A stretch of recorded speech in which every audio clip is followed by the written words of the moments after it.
حضرات علماء کرام، حاضرین جلسہ، میں مبارکباد دیتا ہوں آپ حضرات کی خدمت میں اور اپنے زمانے کے امام کی خدمت میں، حضرت علی ابن الحسین امام زین العابدین علیہ السلام کی ولادت کے 1400 سال مکمل ہونے پہ۔ عزیزان محترم، اب کوئی وقت نہیں ہے، لہذا بہت طولانی گفتگو نہیں ہوگی۔ دستہ سجادیہ نے امام زین العابدین علیہ السلام کے ولادت کے 1400 سال پورے ہونے پر بہت خوبصورت محفل سجائی۔ جناب سید سجاد چوتھے امام، اور ان کا عنوان ہے سید سجاد اور ہندوستان۔ عزیزان محترم،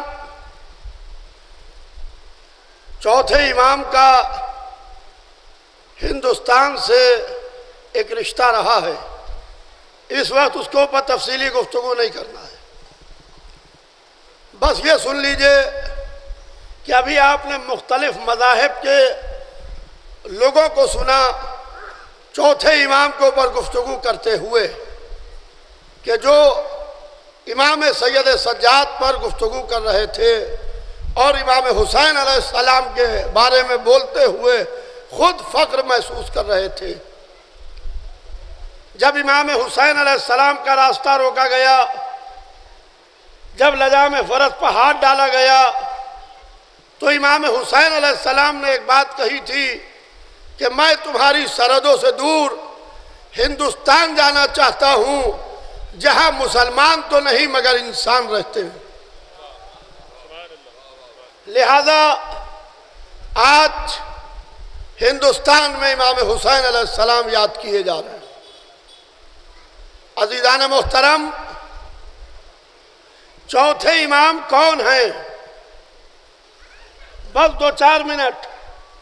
علی ابن الحسین، جس وقت امام کو امامت ملی، اعلان امامت ہوا، اس وقت عالم یہ تھا کہ شہزادی زینب نے دیکھا خیموں میں آگ لگی ہوئی تھی، الا قتل الحسین و بے کربلا کی صدا تھی، زمین کو زلزلے آ رہے تھے۔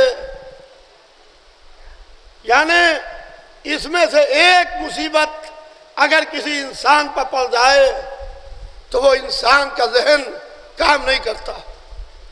اچانک اگر آگ لگ جائے تو ذہن انسانی کام نہیں کرتا۔ اچانک اگر اندھیرا ہو جائے تو ذہن انسانی کام نہیں کرتا۔ ایک دم سے کسی کے موت کی خبر آ جائے تو ذہن انسانی کام نہیں کرتا۔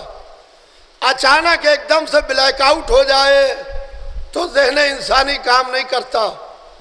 اب پہچانیے جناب زینب کو کہ یہ چاروں مصیبتیں ایک ساتھ آ گئی تھی۔ جناب زینب چوتھے امام کے پاس جاتی ہیں، کہتی ہیں بیٹا تم امام وقت ہو، تم امام وقت ہو، بتاؤ ہم کیا کریں۔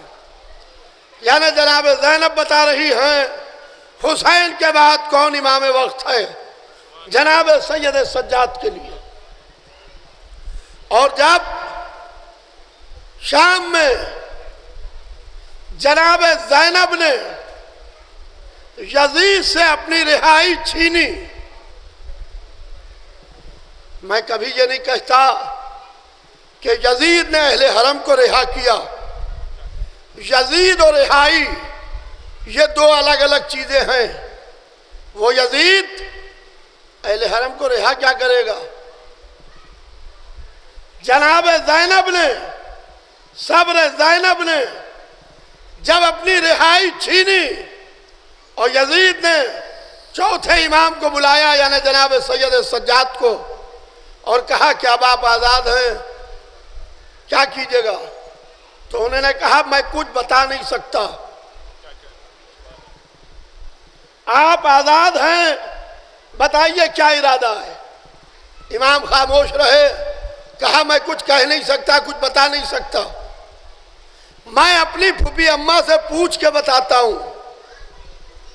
دیکھیے امام وہ ہوتا ہے ہمارے یہاں جو ہر لمحے امام ہے، ہر وقت امام ہے، ہر آن امام ہے، چاہے جیسا بھی ماحول ہو، امام اگر کسی سے پوچھنے جائے تو اتنی دیر کے لیے وہ امام ہو جاتا ہے۔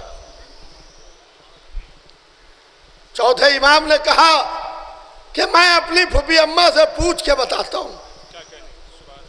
تو عزیزان محترم، کربلا میں سید سجاد کی امامت کو زینب بتا رہی تھی، شام میں زینب کی عظمت کو سید سجاد بتا رہے تھے۔ عزیزان محترم، ہمارے اور آپ کے چوتھے امام کی ایک کنیز سے ایک شخص نے سوال کیا امام کی شہادت کے بعد کہ امام کے اوپر روشنی ڈالو، کچھ امام کے بارے میں بتاؤ۔ تو اس کنیز نے کہا کہ تفصیل سے بتاؤں کہ مختصر بتاؤں؟ کہا مختصر بتاؤ۔ کہا مختصر یہ ہے کہ کبھی دن میں دسترخوان نہیں بچھایا، رات کو بستر نہیں بچھایا۔ یعنی دن میں دسترخوان نہیں بچھتا تھا، رات کو بستر نہیں بچھتا تھا، پورا دن روزے سے رہتے تھے اور ساری راتیں مصلی عبادت پر بسر ہوتی تھی۔ یہ ہیں ہمارے اور آپ کے چوتھے امام۔ امام وہ ہوتا ہے جو ہر زبان جانتا ہو۔ اگر کسی کی زبان امام نہیں جانے گا تو امامت کا ہے کی، کیونکہ اللہ نے ان کو حجت اللہ بنایا ہے، اللہ نے ان کو امام وقت بنایا ہے۔ عزیزان محترم، ایک شخص آتا ہے، آ کے امام سے چینی زبان میں گفتگو کرتا ہے۔ لوگ بیٹھے ہوئے ہیں، چوتھے امام سے چینی زبان میں گفتگو کر رہا ہے۔ جب امام نے اس سے گفتگو کرنا شروع کی تو بیٹھنے والے حیران رہ گئے، اور جب وہ چلا گیا تو کہنے لگے کہ یہ بتائیے کہ آپ اس سے اچھی طریقے سے کیسے اس کو جواب دے رہے تھے؟ آپ تو کبھی چین گئے بھی نہیں، تو آپ اس کی زبان کیسے جانتے ہیں؟ تو امام نے کہا کہ اگر سے ہم زبان نہیں جانیں گے تو امامت کاہے کی؟ اگر سے ہم زبان نہیں جانیں گے تو امامت کاہے کی؟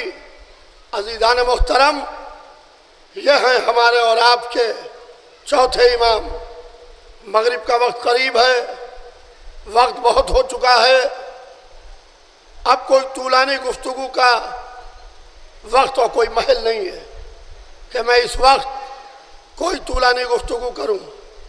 میں جناب سرور امام صاحب اور جناب عابد امام صاحب کا تہ دل سے شکریہ ادا کرتا ہوں کہ انہوں نے یہاں اس عظیم الشان جشن کی صدارت کے لیے میرا نام منتخب کیا۔ میں شکریہ ادا کرتا ہوں، اور ایک قطع ہے، بس وہ میں پڑھ دوں۔ یہ کون راہ شام سے گزرا ہے ننگے پاؤں، یہ کون راہ شام سے گزرا ہے ننگے پاؤں، رستہ تمام خون کف پا سے لال ہے، رستہ تمام خون کف پا سے لال ہے، طے کر چکا مسافر بیمار راہ شام، دنیا سمجھ رہی تھی کہ چلنا محال ہے۔